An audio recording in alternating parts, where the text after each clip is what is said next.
voulait être un khalif de Cheikh Ahmed Tijani et un deuxième mutlaq.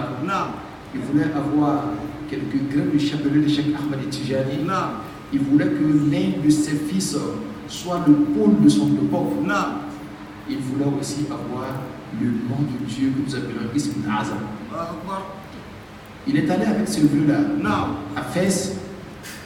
Et une fois à Fès, il est resté dans un coin de la mosquée de la Zawiya de Cheikh Ahmed Tijani, faisant ses prières là-bas, tout en priant Allah que Dieu facilite cela. Et quand il allait voir le Muqaddam de la Zawiya, celui-là a refusé. Donc il est retourné s'asseoir dans son coin. Et c'est ainsi que pendant qu'il est en train de faire ses zikrs, il y a quelqu'un qui lui dit, va voir ce monsieur-là et demande-lui tout ce que tu veux et tu l'auras. Et il va voir ce monsieur et il lui dit que j'ai besoin de quelques grains de chapelet de Cheikh Ahmed Tijani Tabakon, parce que je vais tirer la baraka dedans. Dans cette école qui est la Tariqa Tijaniya, la notion de la baraka est très importante. Il a eu quelques grains. Il a dit, je veux aussi le nom de Dieu le plus grand. On lui donna le nom de Dieu le plus grand. Il a dit également qu'il veut Nisbul Mutlaq. On lui donna aussi Nisbul Mutlaq. Mais quant au quatrième vœu, ce n'est pas un être humain qui le donne, c'est Dieu qui le donne. Parce qu'il voulait que l'un de ses fils soit le pôle de son peuple. Et quand il a retourné s'asseoir dans son petit coin, c'est ainsi qu'il a regardé au niveau du caveau de Cheikh Ahmed Tijani. Il a vu Cheikh Ibrahim Niass radiyallahu ta'ala anhu debout sur le caveau de Cheikh Ahmed Tijani. Déjà, ça a confirmé ce qu'il pensait de son fils et de Cheikh Ibrahim Niass. Mais il a gardé cela dans son cœur. Alors pour dire que le père de Cheikh Ibrahim Niass, il n'est pas n'importe qui. C'est un homme. Il avait une énergie spirituelle infaillible. Regarde bien, de tout le Sénégal, il a été l'un des premiers à aller visiter Cheikh Ahmed Tijani à Fès.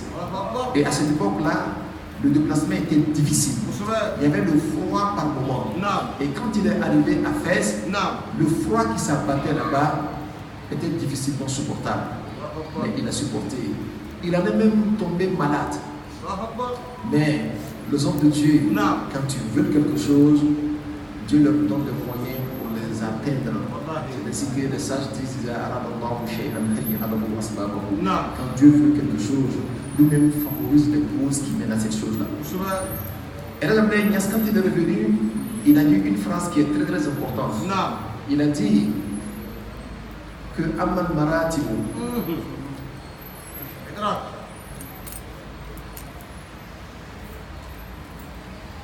Il dit les positions auprès de Cheikh Ahmed Tijani.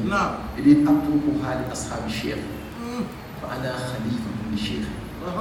il dit que le positionnement auprès de Cheikh Ahmed Tijani, ça il donne ça aux différents muqaddam et cheikhs qui sont au Sénégal. Mais quant à lui, Cheikh Abdoulaye Niass, lui il est le khalif de Cheikh Ahmed Tijani. Alors si on te pose la question, qui est Cheikh Ibrahim Niass, et que tu dis que c'est le fils de El Hajj Abdoulaye Niass, cela seulement suffit largement. Parce qu'il n'est pas le fils de n'importe qui. Il est le fils des grands, même si lui est grand. Alors c'est ce grand homme-là, celui-là qui a donné naissance à Cheikh Ibrahim Niass. Cheikh Ibrahim Niass, en réalité, il est compté parmi les descendants de Tokoubatou Nafé. Ce grand monsieur, compagnon du prophète Mohammed sallallahu alayhi wa sallam, qui était venu ici en Afrique pour ouvrir cette partie de l'Afrique du Nord. Et c'est celui-là aussi qui a initié la ville de Kérawad. Donc, quand il était à la tête de compagnons du prophète Mohammed sallallahu alayhi wa sallam, quand ils sont arrivés pour la première fois, ils ont trouvé que la ville où se situe aujourd'hui Kérawad était le synonyme d'une grande brousse où il y avait toutes les bêtes sauvages. Il est venu et il s'est arrêté. Il a parlé aux animaux. Il a dit, il y a pouvoir pour sauver. يا أيتها الثعابين اخرجي سالمة وإلا لا لوم علينا إذا قتلناكم. Oh vous le lion, oh vous les serpents, oh vous les hyènes, sortez de cette brousse-là en paix. Sinon, nous ne serions pas à être blâmés si jamais nous vous tuons. Mais peu ça m'est fallu, quelques minutes seulement, pour constater que toutes les bêtes sauvages qui étaient dans cette brousse-là ont commencé à sortir un à un. Vous voyez les lions transportant leurs lionceaux. Vous voyez les hyènes transportant leurs petits, ainsi que les serpents. Il y a un compagnon qui a dit à est-ce que nous pouvons les abattre? Aujourd'hui, il a dit quelque chose de très fort qui est resté gravé dans l'esprit de son Dieu. Il dit on ne peut aucunement le faire, car nous leur avons donné notre gage qu'ils sortiraient en paix d'eux-mêmes. Et si nous rompons ce gage-là, alors nous serons traités auprès de Dieu comme des traîtres. C'est les gens, quand ils prenaient un engagement, même avec un animal, ils respectaient cet animal-là. C'est ce grand monsieur-là, dont la descendance est venue vers le Sénégal et qui a installé la partie du Sénégal qu'on appelle le Sine Saloum. Et il paraît-il qu'il est tombé malade. Et pendant cette maladie, il avait l'œil qui, j'allais dire, comment est-ce qu'on le dit en bon français, l'œil qui coulait. Et en langue arabe, ou bien chez les Wolofs, on dit pas de nias. C'est-à-dire que son œil coule. Et c'est ainsi qu'il a porté le mot nias. Parce que quand les Wolofs allaient le rendre visite, on leur demandait où tu allais. Il dit je vais chez celui-là dont l'œil coule. Donc, celui dont l'œil coule là a donné l'essence au mot nias. Nias. Et ils ont porté le nom Nias, mais en réalité, ce ne sont pas des Nias dans le terme africain, ce sont des Arabes. Et Ben Nias lui-même disait, il dit que nous, Arabes, illa anna umahatana kad sawadatna. Il dit que nous, là, nous sommes des Arabes, mais seulement ce sont nos mamans qui ont rendu notre peau noire. Je veux dire que leurs parents sont d'origine arabe. Alors donc on va dire ainsi que Cheikh Ibrahim Niass est un shérif. Mais pas dans le sens de sharaf lié à la maison du prophète Mohammed sallallahu alayhi wa sallam. Mais seulement qu'ils viennent d'une famille noble. Et à l'époque, toutes les personnes qui venaient d'une famille noble sont considérées comme des shurafa. Et c'est ainsi qu'en Afrique ici, on a reçu beaucoup de personnes que nous avons attribué le nom shérif parce que seulement ils venaient des Arabes dignes ou bien souvent ils venaient des familles très très nobles.